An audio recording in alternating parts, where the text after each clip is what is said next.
Thank you for the opportunity to share God's word with you. और मैं धन्यवाद देना चाहता हूँ इस मौके के लिए कि मैं आप सबके साथ परमेश्वर के वचन को बांट सकूं।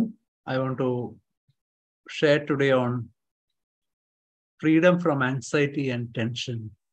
और चिंता और दबाव से मुक्त जीवन के उससे छुटकारे के विषय में मैं आज बांटना चाहता हूँ। I read of a place in New Zealand. It's a place called Queenstown.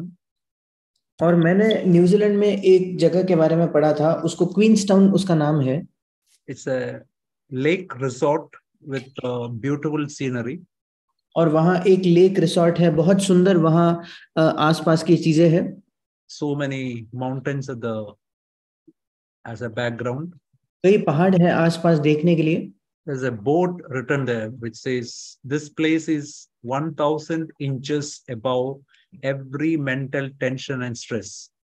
और वहां एक नोटिस इस प्रकार से लिखी है कि ये जो जगह है वो 1000 इंच ऊंची है सब प्रकार के तनाव से, सब प्रकार की चिंता से। Actually, you can go and enjoy all that, but will not be freed from anxiety, fear, and tension. अब हम वहां जाकर उसका आनंद उठा जरूर सकते हैं, पर उसके बावजूद हम चिंता से, तनाव से मुक्त नहीं हो सकते, स्वतंत्र नहीं हो सकते। Actually, in many physical problems like headache, sleeplessness, कई शारीरिक समस्याओं में जैसे सिर दर्द या नींद नहीं आना, stomach upset, constipation, increase in heartbeat, asthma, all these doctors say is due to many of these problems are many times due to tension and anxiety. या पेट खराब होना, या कब्ज होना, या अस्थमा होना, और ऐसी कई चीजें डॉक्टर्स कहते हैं कि ये सारी चीजें तब होती है जब हम ज्यादा चिंता करने लगते हैं या चीजों का तनाव लेने लगते हैं। तब we are living in a time when so many young people, not only young people, many adults also are living in great fear.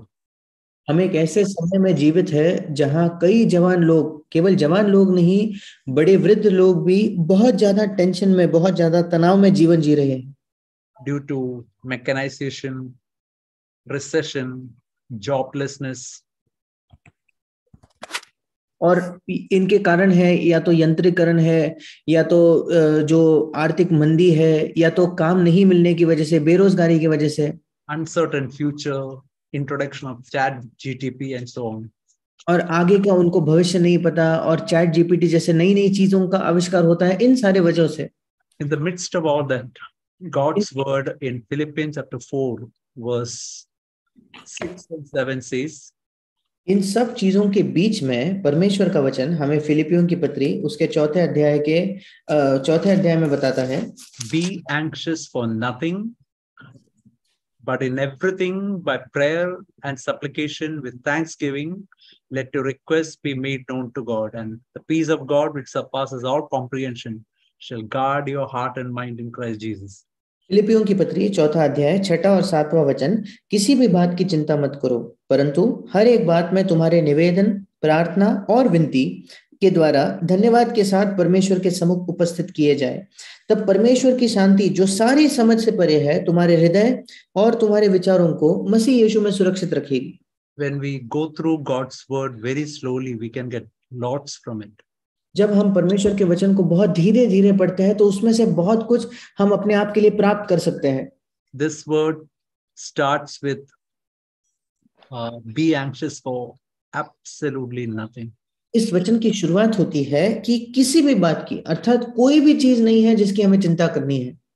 But that means instead of spending your energy and strength for anxiety and depression, परंतु अर्थात इसके बजाय कि हम अपने समय को, अपनी ऊर्जा को चिंता करने में, तनाव लेने में बिताए, इन सब के बजाय everything, that means everything that causes anxiety and tension to us, परंतु हर एक बात में, अर्थात हर एक वो बात जिसके वजह से हमारा तनाव बढ़ता है या हम चिंता करने लगते हैं, हर उस बात में by prayer, supplication with thanksgiving, हमारे जो निवेदन है वो प्रार्थना और विनती के द्वारा धन्यवाद के साथ, Prayer is a picture of helplessness. और प्रार्थना जो है वो असहाय होने का एक चित्र है. Supplication means specific request. We can say it's a picture of persistence. और विनती करना एक कोई विशेष हमारी विनती को बताता है. हम कह सकते हैं कि ये हमारे बार बार प्रभु के पास जाने को दर्शाता है. And thanksgiving is a picture of that the Lord heard it. He already answered the prayer. और धन्यवाद के साथ अर्थात वो हमारे विश्वास को बताता है कि प्रभु ने मेरी प्रार्थना को सुन लिया है, उसने उस प्रार्थना का उत्तर दे दिया है. So instead of getting anxious, spending our energy and strength, time in all types of 101 thoughts about how this will happen, how this person will react, and all those things, or how this scenario is going to unfold, instead of all that, let's और चिंता करने के बजाय, तनाव करने के बजाय, इसके बजाय कि हम बहुत समय बिताए ये सोचने में कि वो किस अलग अलग प्रकार से कोई मुझे जवाब दे सकता है या इस परिस्थिति में इसके क्या क्या परिणाम हो सकते हैं, इन सारी चीजों को सोचने में, इन पर समय बिताने में के बजाय we have to go to God in prayer, supplication and thanksgiving. हमें परमेश्वर के पास प्रार्थना, विनती और धन्यवाद के साथ उसके सामने जाना है. We have to make all our requests made known unto God. हमारे सारे निवेदन, हमारी सारी विनतियां हमें परमेश्वर के सामने उपस्थित करनी है. See, I know times in which, sometimes I know there are times when morning when I get up, there is no reason at all, but it's as if a big, what to say, a mental tension is there, or anxiety is just coming over me. और कई बार ऐसा होता है कि जब मैं सुबह उठता हूं तो कई बार उसका कारण नहीं होता, पर मानो एक बहुत बड़ी चिंता या वो तनाव जो है, किसी बात की परवाह मेरे मन में आने लगती है सुबह सुबह. And I know the times when I went repeatedly to God, prayer, supplication, thanksgiving, prayer, supplication, thanksgiving, prayer, supplication, thanksgiving. और मुझे वो समय याद है जब मैं बार बार प्रभु के सामने जाते रहता था. क्या करने के लिए? प्रार्थना, विनती और धन्यवाद, प्रार्थना, विनती और धन्यवाद, प्रार्थना, विनती और धन्यवाद. And you know what happened? और क्या जानते हैं क्या हुआ? Verse 7 became true in my life. वो जो 7वां वचन लिखा है वो मेरे जीवन में सच हो गया. The peace of God which surpasses all comprehension began to guard heart and mind in Christ Jesus. परमेश्वर की शांति जो सारी समझ से परे है, वो मेरे हृदय और मेरे विचारों को मसीह यीशु में सुरक्षित रखने लगी. See, when we go to God, persistently go to God, cry out to Him, Lord, helplessly go to God with thanksgiving, this will be the result in our life. जब हम दृढ़ता से परमेश्वर के सामने जाते हैं, जब हम बार बार परमेश्वर के सामने जाते हैं, जब अपनी विनती और धन्यवाद लेकर हम परमेश्वर के सामने जाते हैं, तब ये चीजें हमारे जीवन में सच हो जाएंगी. Sometimes the problem remains just like that. The boss remains just like that. कभी कभी हमारी समस्या वैसे के वैसे ही रहती है, कभी कभी हमारा जो बॉस है वो भी वैसे का वैसा ही रहता है. But the peace of God which surpasses all comprehension begins to guard our heart and mind in Christ Jesus. पर परमेश्वर की शांति जो सारी समझ से परे है, वो हमारे हृदय और हमारे विचारों को मसीह यीशु में सुरक्षित रखने लगती है. The word guard your heart is a military concept. और तुम्हारे हृदय को सुरक्षित रखना ये सेना से जुड़ा हुआ एक विषय है. It's a picture of showing a sentry. Sentry is a soldier who acts as a watchman, standing as a guard. और ये जो है, ये एक पहरेदार का या एक ऐसा सैनिक जो एक चौकीदार की तरह वहां पहरा देते हुए खड़ा है, उसका एक चित्र है. And that is the picture that Holy Spirit guards our heart and mind in Christ Jesus. और ये एक चित्र है कि पवित्र हमारे हृदयों को और हमारे मनों को यीशु मसीह में सुरक्षित रखता है. Somebody defined anxiety like this. किसी व्यक्ति ने चिंता करने की परिभाषा इस प्रकार से दी. It's a fearful and doubtful mind. एक डर का और एक संदेह करने वाला वो एक मन है. punishing you with misconceptions and exaggerations. और चीजों को बढ़ा चढ़ाकर या गलत तरीके से आपको करते हुए वो आप ही को सजा देता है. You know, there are times in which anxiety has come to each one of us. We know the mind will suggest so many exaggerated figures and misconceptions. हम जानते हैं कैसे अलग अलग समय पर चिंता हमारे मन में छा जाती है और हम जानते हैं कैसे हमारा मन हमें चीजों को या परिस्थितियों को बहुत बड़ा करके या कोई गलतफहमी हमारे मन में कैसे वो उपस्थित करके कोई भ्रम हमारे मन में वो पैदा करता है. Yeah, these feelings are there, but in the midst of the feelings, we have to go to God with prayer, supplication, and thanksgiving. हाँ, ये भावनाएं होंगी, पर इन भावनाओं के बीच में हमें परमेश्वर के सामने प्रार्थना, विनती और धन्यवाद के साथ जाना है. And that peace of God, that tranquility will come upon our heart. और परमेश्वर की जो वो शांति है, वो हमारे हृदय पर आएगी. The peace that God has heard our prayer, He has already answered our prayer. वो शांति जो हमें बताती है कि परमेश्वर ने हमारी प्रार्थना सुनी है और हमारी प्रार्थना का उत्तर दिया है. Let's turn to this word in 1 Peter. हम एक वचन को निकालेंगे पहला पत्रस में chapter 5 उसका 5वां अध्याय and verse 6. उसका 6वां वचन. Verse 6 and 7, it's written, humble yourself, therefore, under the mighty hand of God, that He may exalt you at the proper time, casting all your anxiety upon Him, because He cares for you. पहला पत्रस 5वां अध्याय 6 और 7 वचन. इसलिए परमेश्वर के बलवंत हाथ के नीचे दीनता से रहो, जिससे वो तुम्हें उचित समय पर बढ़ाए. अपनी सारी चिंता उसी पर डाल दो, क्योंकि उसको तुम्हारा ध्यान है.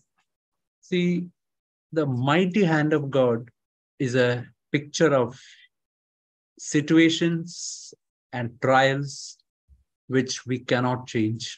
परमेश्वर का बलवंत हाथ ऐसे परिस्थितियों को और ऐसे समस्याओं को दिखाता है जो हम बदल नहीं सकते. See, just think of a metal rod. You are banging with your hand, you are banging against it. और सोच कर देखिए, कोई एक मेटल की छड़ी आपके पास है और आप अपने हाथ को बार बार उसमें मारे जा रहे हो. Nothing will happen to that metal rod. Your hand will only get broken. वो जो एक छड़ी है, वो लोहे की छड़ी है, उसे तो कुछ नहीं होगा, पर आपका जो हाथ है उसे चोट पहुंचेगी, वो फ्रैक्चर हो सकता है. That is exactly what will happen when we, instead of humbling ourselves under that mighty hand of God, when we fight against those situations. बिल्कुल यही होगा जब हम परमेश्वर के बलवंत हाथ के नीचे अपने आप को नम्र करने के बजाय उन परिस्थितियों के खिलाफ लड़ने लगेंगे. What is the meaning of humbling ourselves under the mighty hand of God? परमेश्वर के बलवंत हाथ के नीचे अपने आप को नम्र करना, इसका क्या मतलब There है? are many situations which we try our best, nothing is going to change. कई परिस्थितियां हैं जहां हम अपना सर्वश्रेष्ठ कोशिश क्यों ना कर ले, कुछ नहीं बदलने वाला. We can pray, the boss remains the same. We can pray and do different things. The neighbor does the same thing. हम प्रार्थना कर सकते हैं, उसके बावजूद हमारा बॉस नहीं बदलने वाला. हम प्रार्थना करके अलग अलग चीजें करेंगे, पर हमारा पड़ोसी नहीं बदलने वाला. There is only one thing I have to do. एक ही चीज है जो मुझे करनी है. I have to humble myself under that mighty hand of God. मुझे परमेश्वर के बलवंत हाथ के नीचे अपने आप को नम्र करना है. What is the meaning humble myself? Lord, you have arranged this situation so that I can be broken. My will and my big I can be broken. अपने आप को नम्र करने का मतलब यह है कि हम कहते हैं, प्रभु तूने इस परिस्थिति को मेरे जीवन में लाया है ताकि मेरी इच्छा जो है वो टूट सके. मैं अपने स्वयं को जो बड़ा समझता हूं या मैं जो हूं वो टूट सके. And when we are humble ourselves, you know what will happen? He will exalt us at the proper time. और जब हम अपने आप को नम्र करेंगे तो क्या आप जानते हो क्या होगा? वो हमें सही समय पर ऊंचा उठाएगा. Exalt does not mean I'll become a elder or somebody. No, it means I'll draw closer to Jesus. ऊंचा उठाए जाना उसका ये मतलब नहीं कि मैं प्राचीन बनता हूं या ऐसा कुछ नहीं, उसका मतलब है कि मैं यीशु के और नजदीक खींचा चले जाऊंगा। And just see there is no full stop, there is a comma. That means the verse is continuing. और अगर आप वहां देखें तो इंग्लिश में वो जो वाक्य है वहां खत्म नहीं हो रहा, वहां पूर्ण विराम नहीं है, वहां एक कॉमा है केवल। So it's written, continues to say in verse 7, casting all your anxiety upon him because he cares for you. और 7वें वचन में वहीं से वो जारी रखते हुए कहता है, अपनी सारी चिंता उसी पर डाल दो क्योंकि उसको तुम्हारा ध्यान है। That means this mighty hand of God that is causing anxiety to me, इसका मतलब ये जो परमेश्वर का बलवंत हाथ है उसकी वजह से मुझे चिंता हो रही है, there is no need for me to carry that. I कोई can put it on Jesus Christ. कोई जरूरत नहीं है उस चीज को मुझे उठाने की, मैं उस चिंता को यीशु मसीह पर सौंप सकता हूं, उस पर डाल सकता हूं। Now the question is, how does it in situation happen? How does I really cast this burden, cast this anxiety upon Jesus? अब सवाल ये है, किसी परिस्थिति में व्यवहारिक तौर पर ये कैसे हो सकता है, कैसे मैं अपनी चिंता जो है उसे यीशु पर मैं कैसे डाल सकता हूँ? It is as we read in Philippians chapter 4, where is written by prayer, supplication, and thanksgiving. ये बिल्कुल वैसे होगा जैसे हमने फिलिपियों की पत्री 4थे अध्याय में पढ़ा, प्रार्थना, निवेदन और धन्यवाद के साथ। Prayer, supplication, thanksgiving. प्रार्थना, निवेदन और धन्यवाद। And as we do that, the peace of God begin to fill our heart. And as is written here, we'll get that assurance, my heavenly Father cares for me. और जैसे जैसे हम ये करते जाएंगे तो परमेश्वर की शांति हमारे हृदय में आते जाएगी, और जैसे यहाँ लिखा है हमें ये आश्वासन मिलने लगेगा कि हमारा स्वर्गीय पिता हमारी चिंता करता है। Just think of that small phrase that should really grip our heart. My heavenly Father cares for me. और उस छोटे वाक्य के बारे में सोच कर देखिए, उससे उस सत्य से हमारा हृदय जकड़ जाना चाहिए, और वो ये है कि मेरा स्वर्गीय पिता वो मेरी चिंता करता है। Yeah, all my details, nothing escapes his notice. Everything he has got care and concern over it. मेरी जो भी छोटी छोटी बातें हैं, कोई भी चीज नहीं है जो उससे छिपी हुई है, उसे प्रत्येक बात की चिंता है। We can see, read in verse 8, be sober in spirit. Sober means be serious minded. हम 8वें वचन में पढ़ते हैं कि सचेत रहो, सचेत मतलब गंभीर मन के रहो, And be on alert, और आगे लिखा है जागते रहो या सतर्क रहो, because your adversary, the devil, prowls about like a roaring lion seeking someone to devour. क्योंकि तुम्हारा विरोधी शैतान गरजने वाले सिंह के समान इस खोज में रहता है कि किस को फाड़ खाए। See, please remember this verse is written in the context of anxiety. कृपया ये याद रखें कि ये वचन जो है चिंता करने के संदर्भ में लिखा हुआ है। So when these tensions, depression, discouragement, anxiety, all this comes upon us, what should I do? That is a situation where devil is here prowling about like a roaring lion. मतलब जब कोई परिस्थिति आती है जहां दबाव, तनाव, चिंता, टेंशन ये चीजें मेरे मन में आ रही है, तो वो एक ऐसी परिस्थिति है जहां शैतान एक गरजने वाले सिंह के समान मेरे मन के आसपास घूम रहा है। And he is seeking someone to devour. और वो इस खोज में है कि किसी को फाड़ खाए। You know, what is the state of mind of a person who is devoured by devil? क्या आप जानते हो एक ऐसे व्यक्ति की मनस्थिति क्या होती है जिसको शैतान ने फाड़ खाया है? He'll be in depression. वो जो है निराशा में होगा, डिप्रेशन में होगा। But there is no need to lose heart, even if that is our state. पर अगर हमारी अवस्था वैसे हुई फिर भी हमें निराश होने की कोई जरूरत नहीं है। Bible tells us, जरूरत नहीं है। Bible tells us what should I do even if I'm at present in depression. Bible हमें ये भी बताता है कि अगर इस समय मैं मायूसी में हूँ, डिप्रेशन में हूँ, तब भी मुझे क्या करना चाहिए। I want to ask all those who hear, if you are in depression, take this word from God. जो भी मायूस है, जो भी डिप्रेशन में है, उन सब से मैं कहना चाहता हूँ, जो भी ये सुन रहा है, इस वचन को परमेश्वर की ओर से लीजिए। Verse 9, resist him, firm in your faith, knowing that the same experience of suffering are being accomplished by your brethren who are in this world.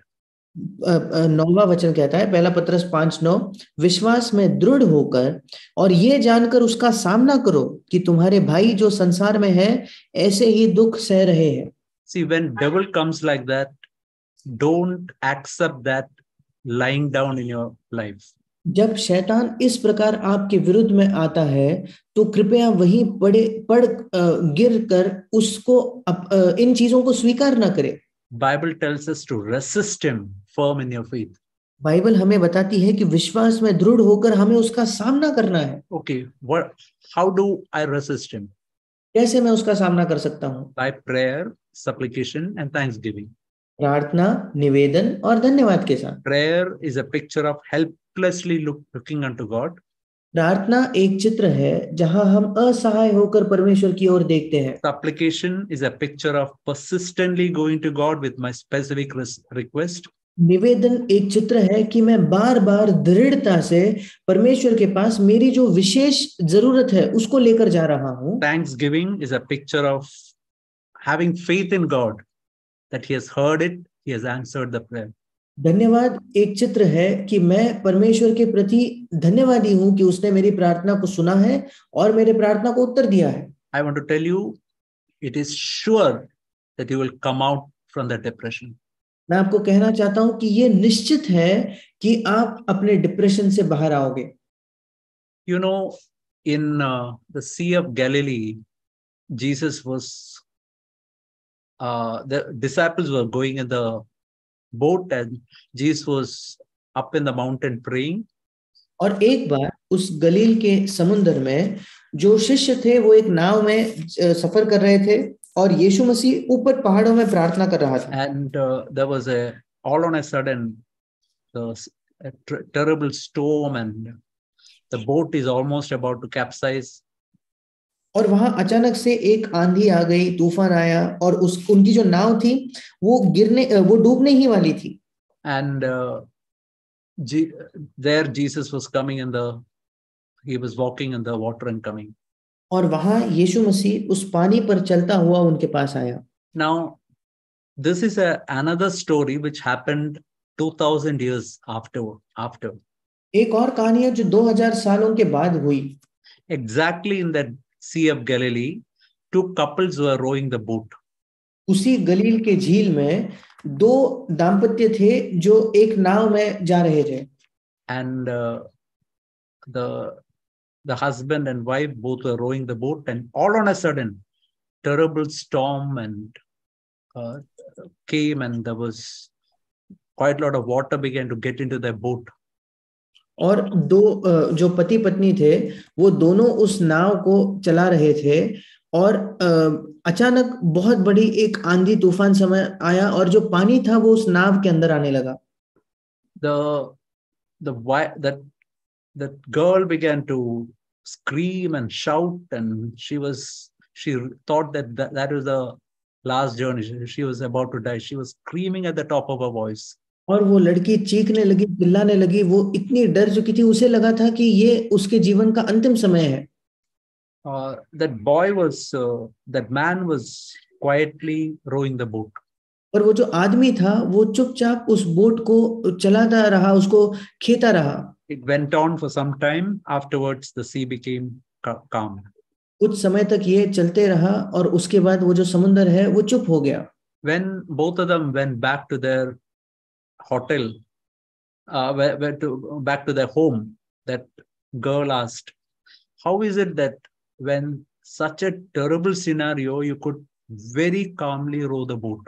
और समुद्र शांत होने के बाद जब वे घर गए तो उस लड़की ने उससे पूछा कि कैसे संभव था जब इतनी बड़ी आंधी चल रही थी, तूफान था, तो तुम चुपचाप रहकर बिल्कुल शांत होकर अपने काम में उस नाव को चलाते रहे। He said, you know what he did? He went to the kitchen, he took a knife and put it near her throat. और उन्होंने वे किचन में गए, वो किचन में गया, उसने एक चाकू लिया और उसने उस चाकू को उस लड़की के गले के पास लाया and he asked her, "Are you afraid?" और उसने उनसे उससे पूछा, क्या तुम डर रही हो? She said, "No, I'm not afraid. और उसने कहा, नहीं, मुझे कोई डर नहीं लग रहा। I know that you will do nothing to me. You are such a loving husband." और उसने कहा, नहीं, मैं जानती हूँ कि तुम मेरे लिए कुछ बुरा नहीं कर सकते, इतने प्रेमी तुम एक पति हो। Then he said, "I also know a father who is so loving, who is in control of everything." और फिर उसने कहा, मैं भी एक पिता को जानता हूँ जो बहुत ज्यादा प्रेम करने वाला है और सब चीजों के नियंत्रण में है। I know that whatever is going to happen to me, he is in total control. Nothing escapes his notice. और मैं जानता हूँ कि जो कुछ मेरे साथ होगा वो हर परिस्थिति के संपूर्ण नियंत्रण में है और ऐसी कोई चीज नहीं है जो प्रभु नहीं जानता या उससे छिपी हुई है। Even if the boat capsizes and imagine I'm going to die, still at the very moment I'll be at the lap of my father. अगर वो नाव डूब भी जाती है और मेरी मृत्यु होने भी वाली है और मेरी मृत्यु भी हो जाती है, उस समय मैं अपने पिता की गोद में रहूंगा। And I want all of you to just remember that story whenever you face such a situation. Remember that your heavenly father is in total control of every situation that we face. और मैं चाहता हूं कि हम सब इस कहानी को याद रखें कि जब कभी हम किसी परिस्थिति का सामना करते हैं, हमारा स्वर्गीय पिता प्रत्येक परिस्थिति के संपूर्ण नियंत्रण में है। You know, this you might have seen this where these dolls are being played with ropes, and when they are playing, one person is completely controlling whatever is happening to them. और आपने उन कठपुतलियों को देखा होगा कि जब वो कठपुतलियों का खेल चलता है तो एक व्यक्ति उन रस्सियों का इस्तेमाल करके पूर्ण तौर पर उन कठपुतलियों के नियंत्रण में है। वो तय करता है कि उनके साथ क्या होगा। So in the same way, whatever be the situation, it can be job situation, home situation, church situation, whatever happens, there is a father in whose hand the rope is there. और इसलिए बिल्कुल वैसे ही चाहे परिस्थिति कोई भी क्यों ना हो, नौकरी के संबंध में हो, घर के संबंध में हो या कलीसिया के संबंध में हो, एक पिता है जिसके हाथ में वो डोर या वो रस्सी है और वो संपूर्ण नियंत्रण में है। Let's turn to this verse in Isaiah 52 verse 7. हम एक वचन को निकालेंगे, यशायाह उसके 52 अध्याय के 7 वचन को।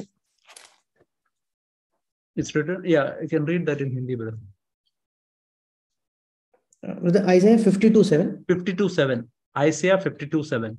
यशायाह 52 उसका 7। पहाड़ों पर उसके पांव क्या ही सुहावने हैं, जो शुभ समाचार लाता है, जो शांति की बातें सुनाता है और कल्याण का शुभ समाचार और उद्धार का संदेश देता है, जो सियोन से कहता है, तेरा परमेश्वर राज्य करता है। Just think of that word.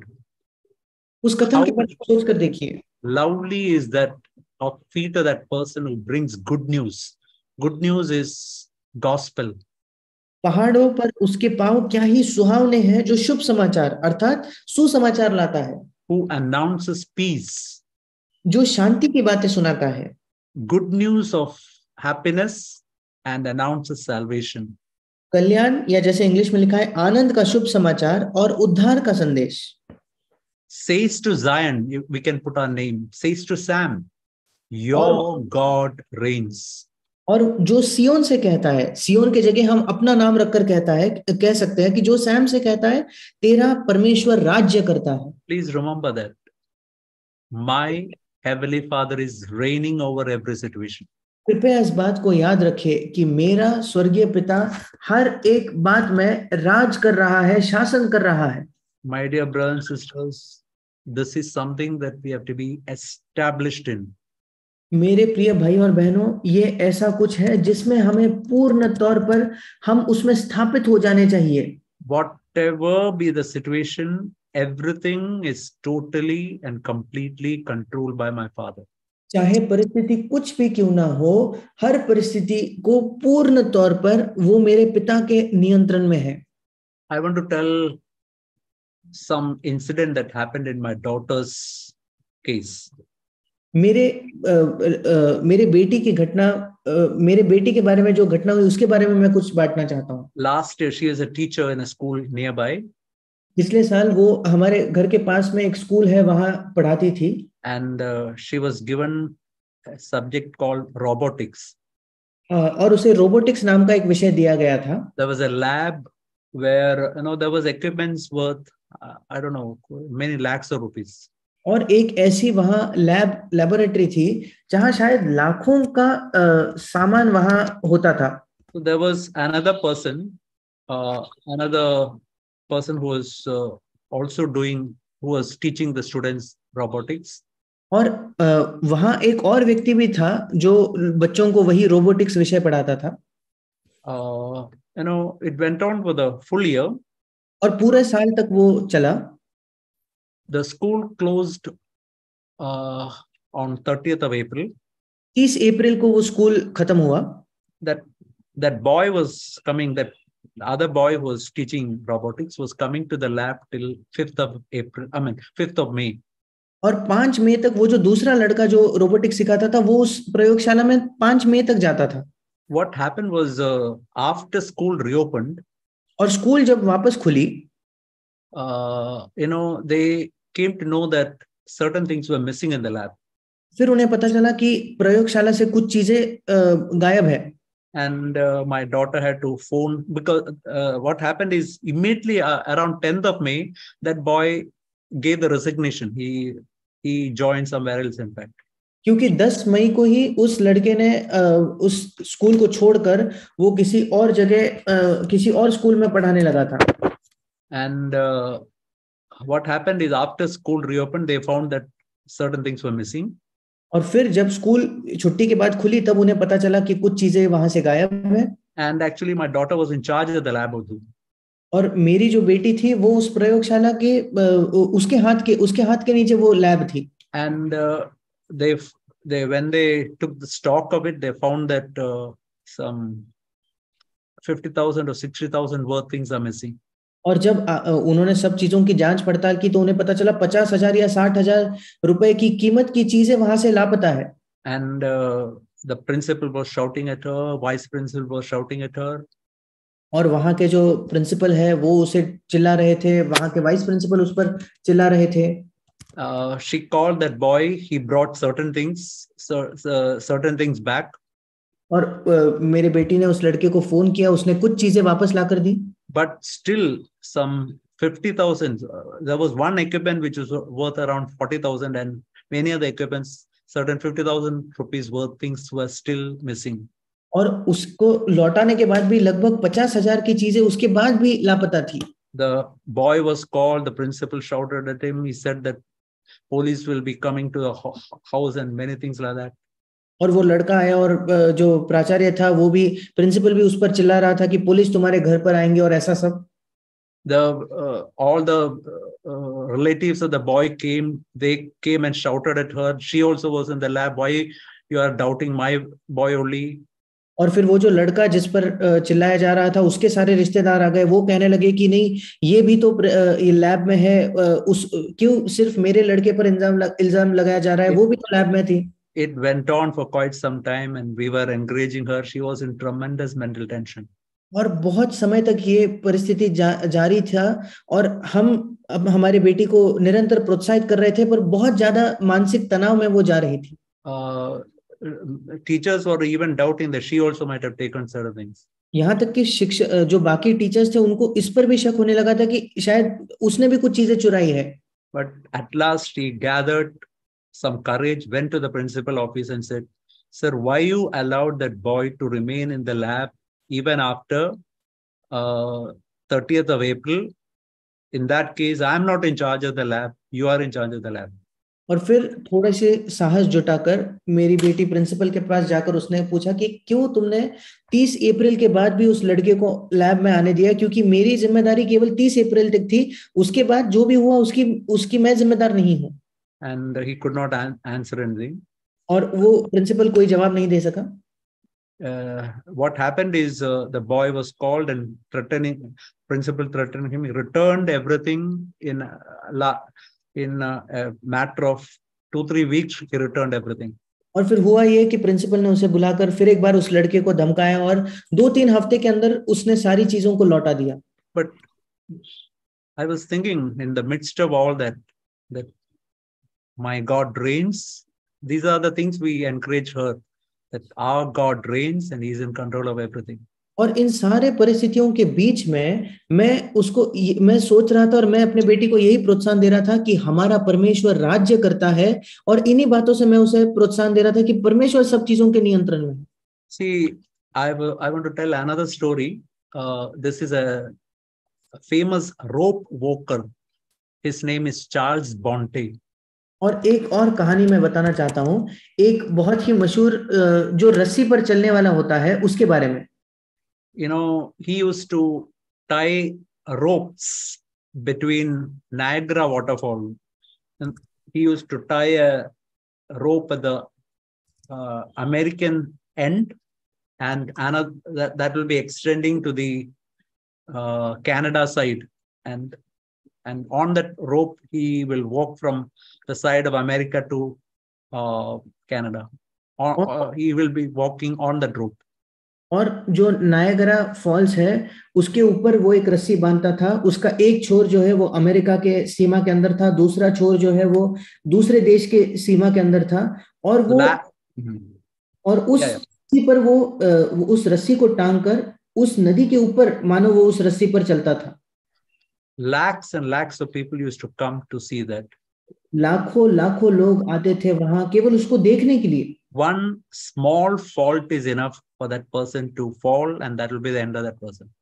एक छोटी सी गलती पर्याप्त है कि वो व्यक्ति अगर गिर जाए तो उसकी मृत्यु हो जाएगी. So he was walking from the side of America to Canada. He walked and reached the other side.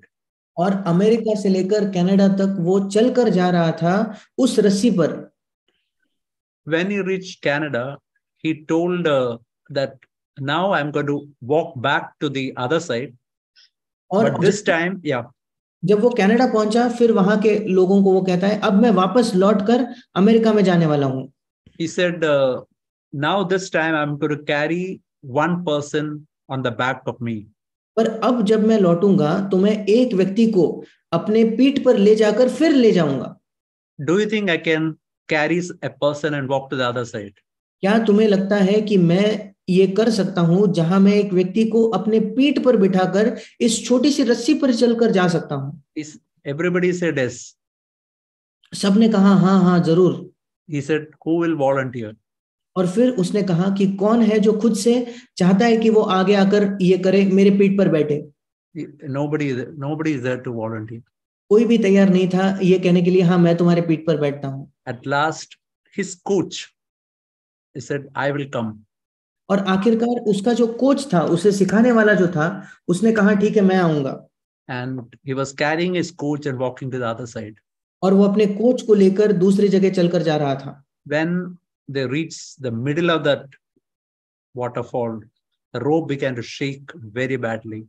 जब वो उस नदी के मानो बीच में पहुंचा था तो वो रस्सी बहुत ज्यादा हिलने लगी. You know that Charles Bonte, he was just telling his coach, see, you don't try to balance at all. You just sit quietly, be at total rest, don't move. All the balancing act I will do. और उस Charles ब्लॉन्डिन ने, वो जो व्यक्ति रस्सी पर चल रहा था, उसने अपने कोच से कहा कि देखो तुम संतुलन बनाने की बिल्कुल कोशिश मत करना, तुम बस मुझे पकड़े रहना, जकड़े रहना, जो भी संतुलन करना है उसे मैं कर लूंगा. And he took him to the other side. और वो उसे दूसरी जगह ले गया, दूसरी छोर तक ले गया. There is a picture of that. I don't know whether you can show it. I have sent it to. Will you be able to show? Yes. Yeah. So this is a picture of these two walking on top of that rope. और ये एक चित्र है कि कैसे वो दो लोग जो है वो उस रस्सी पर चल रहे हैं.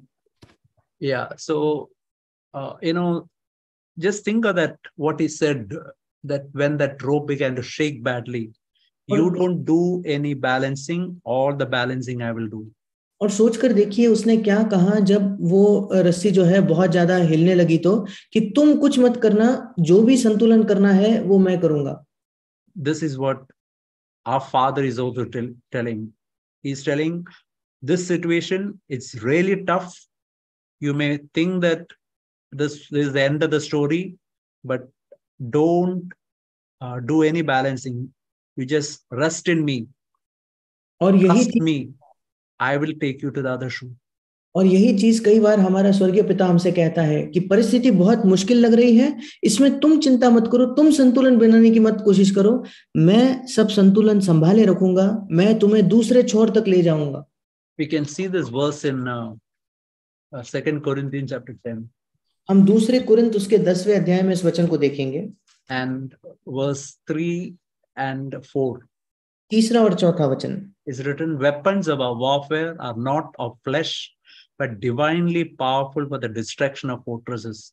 चौथा वचन कहता है, क्योंकि हमारी लड़ाई के हथियार शारीरिक नहीं पर गढ़ों को ढा देने के लिए परमेश्वर के द्वारा सामर्थी है। The devil has made fortresses of depression and discouragement in the hearts of many believers.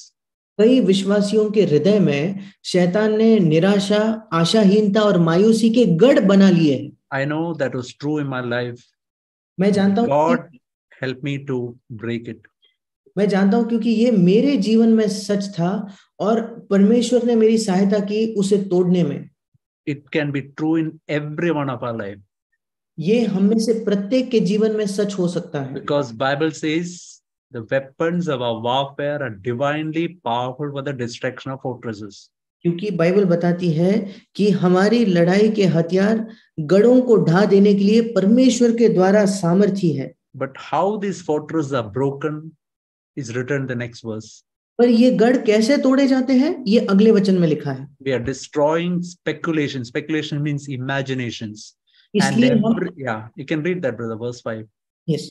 इसलिए हम कल्पनाओं का और हर एक ऊंची बात का जो परमेश्वर की पहचान के विरोध में उठती है खंडन करते हैं और हर एक भावना को कैद करके मसीह का आज्ञाकारी बना देते हैं। So the question is how these fortresses are destroyed. और सवाल यह है कि ये जो गढ़ है वो कैसे नाश किए जा सकते हैं। Just think of this verse, taking every thought captive to the obedience of Christ. और इस वचन के बारे में सोचकर देखिए, हिंदी में लिखा है हर एक भावना को कैद करना, इंग्लिश में लिखा है हर एक विचार को कैद करके मसीह का आज्ञाकारी बना देना। You know, when we come into such situation, thousands of thoughts one after the other are coming to our mind.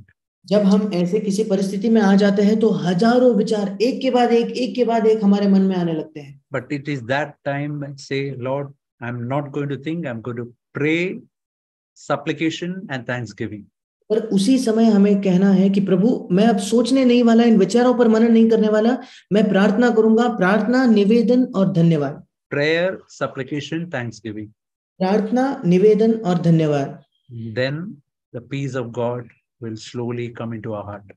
तब परमेश्वर की शांति धीरे धीरे हमारे हृदय में आने लगेगी। Many times we are like that person who was carrying a big load, big baggage and got into a bus and still carrying the luggage. Even after getting into, that is, even after coming to Jesus, instead of putting all our burden down, we are still carrying the baggage. कई बार हम उस व्यक्ति के समान होते हैं जो एक बड़े बोझ को अपने सिर पर ले जा रहा था और वो बस में जाकर बैठता है, पर बस में भी वो अपने बोझ को सिर पर ही रखता है। जैसे हम भी कई बार मसीह के पास आ जाते हैं पर हमारी चिंताओं को और हमारे बड़े से उस बोझ को हम ही उठाने लगते हैं। Somebody said that many Christians for the 6 days they will be carrying a heavy load on their back. कई लोगों किसी ने कहा है कि कई मसीह जो है वो हफ्ते के 6 दिन जो है एक बहुत भारी बोझ को अपने पीठ पर लिए हुए चलते हैं। And on 7th day, on Sunday, they'll come to the church for 3 hours. They'll be worshiping, praising. They'll put the baggage at the door of the church, come inside. For the next 3 hours, they'll be praying and clapping and singing and worshiping God.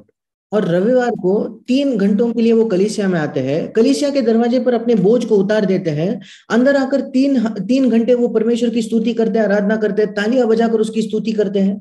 And he said, when they go back, they are faithful to take that baggage with them to carry for the next 6 days. और फिर उस व्यक्ति ने कहा, पर जब वे कलीसिया छोड़कर जाते हैं, बड़ी विश्वास योग्यता के साथ उस बड़े बोझ को फिर एक बार उठाते हैं, ताकि आगे के 6 दिन उस बोझ को लेकर वे चल सके। This is the story of so many believers. ये कई विश्वासियों की कहानी है। But the good news is, this need not be our story. पर सुसमाचार ये है कि ये हमारी कहानी होना जरूरी नहीं। I just read this verse and close. मैं इस वचन को पढ़कर अंत करना चाहूंगा। Hebrews 11:6. इब्रानियों की पत्री 11वां Yeah, I can वचन। read that, brother. 11:6. Without faith, it's impossible. इब्रानियों 11:6, और विश्वास बिना उसे प्रसन्न करना अनहोना है, क्योंकि परमेश्वर के पास आने वाले को विश्वास करना चाहिए कि वो है और अपने खोजने वालों को प्रतिफल देता है। Here it is like two sides of a coin. One side says God is. The other side is He is a rewarder of those who diligently seek Him. यहाँ एक सिक्के के मानो दो पहलू है। पहला सिक्का ये है कि परमेश्वर है, और दूसरा सिक्का ये है कि वो अपने खोजने वाले को प्रतिफल देता है। See, what is the meaning God is?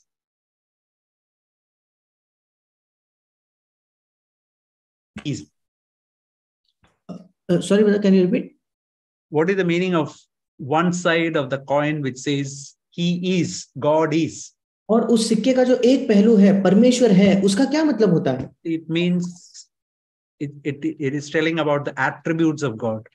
उसका मतलब है वो हमें परमेश्वर के गुणों के विषय में, उसके चरित्र के विषय में बताता है। It's telling about knowing God intimately. It is His attributes and His qualities. As I know His qualities and attributes, वो हमें बताता है परमेश्वर के जो गुण है, चरित्र है। जब हम परमेश्वर को घनिष्ठता से, नजदीकी से जानने लगते हैं, जब हम अपने गुण को, उसके चरित्र को जानने लगते हैं, the other side becomes easy. तब वो जो सिक्के का दूसरा पहलू है वो भी आसान हो जाएगा। That is to seek Him with all our heart. वो ये है कि हम अपने पूर्ण हृदय से उसकी खोज करें। On that basis, let's read this verse 1 John chapter 4 and verse 18. इसी आधार पर आइए हम एक और वचन पढ़ेंगे, पहला यूहन्ना 4 अध्याय उसका 18 वचन। There is no fear. I can read that, brother. प्रेम में पहला यूहन्ना 4:18, प्रेम में भय नहीं होता, वरन सिद्ध प्रेम भय को दूर कर देता है, क्योंकि भय का संबंध दंड से होता है, और जो भय करता है वो प्रेम में सिद्ध नहीं हुआ। So let's see that first side of that coin which says God is. और उस सिक्के के पहले पहलू को आइए हम देखें, जो कहता है कि परमेश्वर है। What is that? It is the perfect love of God. वो क्या है? परमेश्वर का सिद्ध प्रेम। When we really come to know that love of God, that means by the Holy Spirit that love is poured out in our heart. जब हम पहले बार परमेश्वर के प्रेम को जानते हैं, अर्थात पवित्र आत्मा द्वारा वो प्रेम हमारे हृदय में उंडेला जाता है, fear automatically goes out. डर जो है वो अपने आप निकल जाता है। When love comes in, faith comes in, fear goes out. जब विश्वास अंदर आता है तो प्रेम चले जाता है। Yeah, that is the solution. It's not our effort to, that means by my effort I cannot overcome fear and anxiety.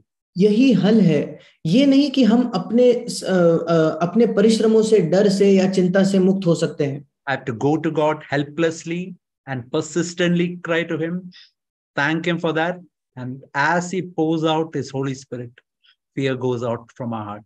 और मुझे असहाय होकर परमेश्वर के पास जाना है, बार बार दृढ़ता से उसके पास जाते रहना है, और विश्वास से उसे धन्यवाद देना है। जैसे हम ये निरंतर करते जाएंगे, पवित्र आत्मा हमारे हृदय से उस भय को निकालेगा। My dear brothers, this is not a theory. This can be experienced in our life. मेरे प्रिय भाई और बहनों, ये कोई किताबी ज्ञान नहीं है, ये ऐसा सत्य है जिसका हम अपने जीवन में अनुभव कर सकते हैं। There was a person who was regularly preaching in a church. एक व्यक्ति था जो बार बार एक कलीसिया में प्रचार करता था। His grandson was there, who was maybe 10 or 12 years old. उसका पोता उसी कलीसिया में था जो शायद 10 या 12 वर्ष का था। One day this grandfather saw that this son was standing near a well and praying.